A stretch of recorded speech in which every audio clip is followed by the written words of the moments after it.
नमस्कार, आप देख रहे हैं एनएमएफ न्यूज में आपके साथ शबनम। बांग्लादेश की राजधानी ढाका में इस वक्त बवाल मचा हुआ है। चारों तरफ से नारेबाजी की जा रही है। कट्टरपंथियों ने पूरे ढाका में चारों तरफ घेराबंदी शुरू कर दी है और यहां तक कि भारतीय उच्चायोग के आगे न सिर्फ प्रदर्शन किया गया है, नारेबाजी की गई है, भारतीय उच्चायोग पर हमले की कोशिश की गई है। जो तस्वीरें सामने आ रही हैं, एक बार पहले ये तस्वीरें देखिए, कितनी भयावह तस्वीरें हैं। पुलिस प्रशासन बैरिकेडिंग लगाकर इन प्रदर्शनकारियों को, कट्टरपंथियों को रोकने की कोशिश कर रहा है, लेकिन ये बवाली और कट्टरपंथी रुकने का नाम नहीं ले रहे हैं। चारों तरफ बांग्लादेश में भारी बवाल मचा हुआ है। एक बार ये तस्वीरें देखिए।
तो बांग्लादेश में बवाल की तस्वीरें उस वक्त सामने आई हैं जब एक दिन पहले भारतीय उच्चायोग को धमकी दी गई थी, भारत को धमकी दी गई थी और सेवन सिस्टर कहकर भारत के जो बांग्लादेश से सटे इलाके हैं उनको अलग थलग करने की बांग्लादेशी नेता की तरफ से धमकी दी जाती है। और ऐसे में भारत इस धमकी को सीरियस लेते हुए भारतीय बांग्लादेशी उच्चायोग को न सिर्फ तलब करता है, उसे इस बात को लेकर भी साफ साफ कह देता है कि अगर भारत पर किसी ने आंख उठाने की कोशिश की, इन कट्टरपंथियों ने कोई भी हिमाकत की, तो अंजाम खतरनाक होगा।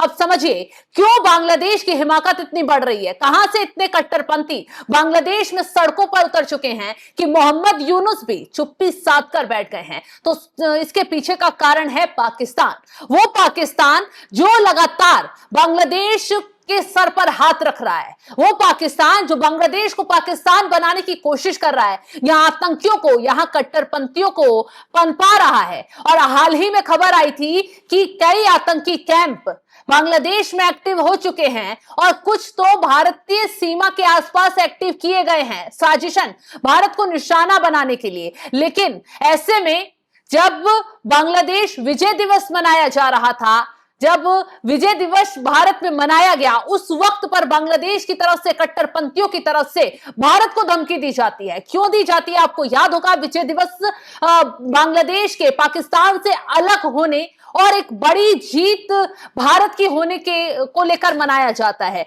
कैसे उस वक्त पर 93,000 पाकिस्तान सैनिकों ने भारतीय सैनिकों के आगे घुटने टेक दिए थे।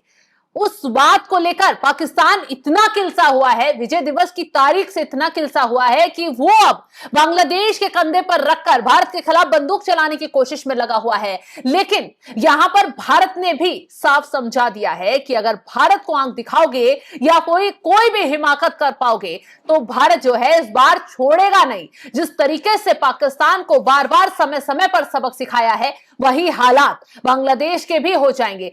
बांग्लादेश से रिश्ते सुधारने की भारत ने तमाम कोशिशें की, बांग्लादेश को समझाया भी, लेकिन शायद कट्टरपंथी जो मोहम्मद यूनुस हैं उन्हें समझ नहीं आ रहा है कि किस देश से व्यापारिक रिश्ते अच्छे करने चाहिए, किस देश से संबंध अच्छे रखने चाहिए, कौन सा देश बांग्लादेश का हितकारी है। ये समझ यूनुस को नहीं आ रहा है और यूनुस उस खाई में खुद गिरते जा रहे हैं जो खाई कभी बांग्लादेशियों के लिए मौत का कारण बनती थी।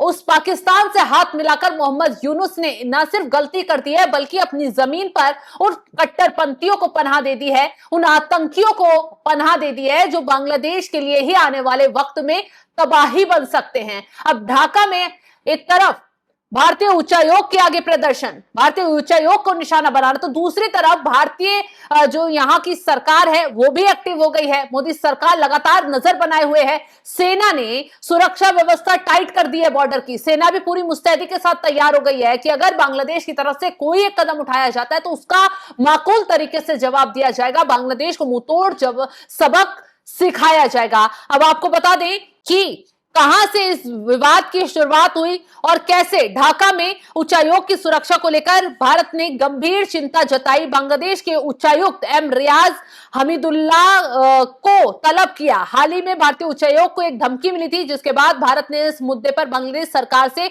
औपचारिक रूप से अपनी आपत्ति दर्ज कराई है। हालांकि सरकार ने अभी यह साफ नहीं किया कि धमकी किस तरह की थी, लेकिन इसे गंभीर सुरक्षा चिंता के रूप में देखा जा रहा है। यह मामला ऐसे समय पर सामने आया है जब एक दिन पहले बांग्लादेश में एक नेता ने भारत के उत्तर पूर्वी राज्यों 7 सिस्टर को अलग थलग करने की धमकी दी थी।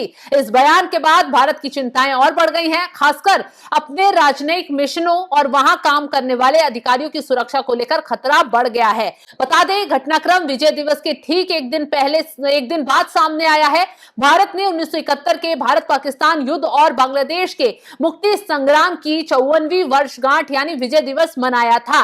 इस ऐतिहासिक युद्ध में भारत ने बांग्लादेश की मुक्ति वाहिनी के साथ मिलकर पाकिस्तान के खिलाफ लड़ाई लड़ी थी, जिसका अंत दिसंबर 1971 में 93,000 पाकिस्तानी सैनिकों के आत्मसमर्पण के साथ हुआ और बांग्लादेश एक स्वतंत्र राष्ट्र बना। अब आपको बता दें कि दिल्ली में बांग्लादेश उच्चायोग ने भी विजय दिवस मनाया था। इस मौके पर उच्चायुक्त एम रियाज हमीदुल्ला ने भारत बांग्लादेश के संबंधों को परस्पर हितों पर आधारित बताया था। उन्होंने कहा था कि दोनों देशों के बीच आपसी निर्भरता और संबंध क्षेत्र में शांति,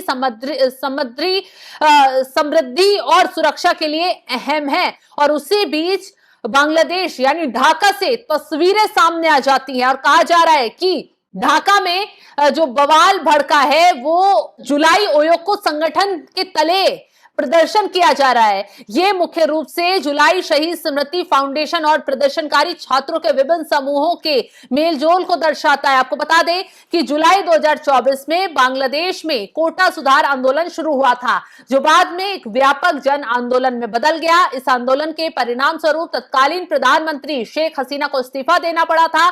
इस दौरान शहीद हुए छात्रों, आम नागरिकों की याद में और उनके परिवारों की मदद के लिए जुलाई आयुक्तों की भावना के साथ कई संगठन सामने आए। आपको बता दें कि इनका नेतृत्व मुख्य सलाहकार वर्तमान में डॉक्टर मोहम्मद यूनुस कर रहे हैं। आंदोलन के प्रमुख शहरों में से एक साजिश आलम है, इसके महासचिव हैं। इस संगठन का मुख्य उद्देश्य आंदोलन में मारे गए लोगों के परिवारों को वित्तीय सहायता प्रदान करना और घायलों के इलाज का खर्च उठाना है।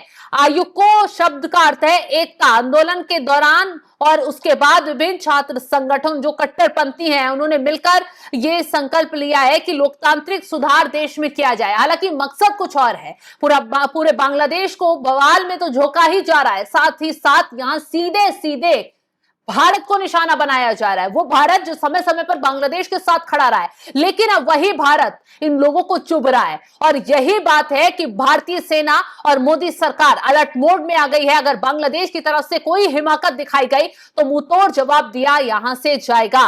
तस्वीरें काफी भयावह सामने आ रही हैं। चारों तरफ से न सिर्फ सेना ने बांग्लादेश को घेर लिया है, बल्कि बांग्लादेश की पुलिस इन प्रदर्शनकारियों को लगातार कंट्रोल करने की कोशिश कर रही है। लेकिन बवाल इतना ज्यादा बढ़ गया है कि प्रदर्शनकारी ये जो कट्टरपंथी हैं वो मोहम्मद यूनुस के लिए मुसीबत बनते नजर आ रहे हैं। और सबसे ज्यादा बड़ा मामला ये 7 सिस्टर्स वाला है। बांग्लादेश समय समय पर इसको लेकर भारत को निशाना बनाता आया है। आपने हाल ही में देखा होगा कि मोहम्मद यूनुस से मिलने पाकिस्तानी जनरल आते हैं। वो किस तरीके से जो बांग्लादेश की सीमा से लगे जिले हैं, जो बंगाल के, असम के, तो उनको लेकर नॉर्थ के वो उनको लेकर टारगेट करते हैं। और मोहम्मद यूनुस की तरफ से बाकायदा एक नक्शा विवादित दिया जाता है। तो मोहम्मद यूनुस क्या खेल कर रहे हैं वो सबको समझ में आ रहा है, चाहे वो पाकिस्तान के साथ मिलकर करें, चाहे अमेरिका के साथ मिलकर करें, और चाहे CIA की शरण से करें। लेकिन भारत अगर कदम उठाएगा तो बांग्लादेश भूल जाएगा कि बांग्लादेश को यह याद आ जाएगा कि कैसे भारत की ताकत के आगे पाकिस्तान ने घुटने टेके थे और कैसे अब बांग्लादेश को सबक सिखाया जाएगा। तो बांग्लादेश को समझ में आएगा कि भारत से पंगा लेना ठीक नहीं है, बल्कि तबाही लाने जैसा है। और इस वक्त जो बवाल मचा हुआ है उससे शायद मोहम्मद यूनुस खुद ही फंसते नजर आ रहा है। फिलहाल इस खबर को लेकर आप क्या राय रखते हैं कमेंट बॉक्स में जरूर बताइएगा। तमाम बड़ी खबरों की अपडेट के लिए आप हमारे साथ जुड़े रहें। नमस्कार।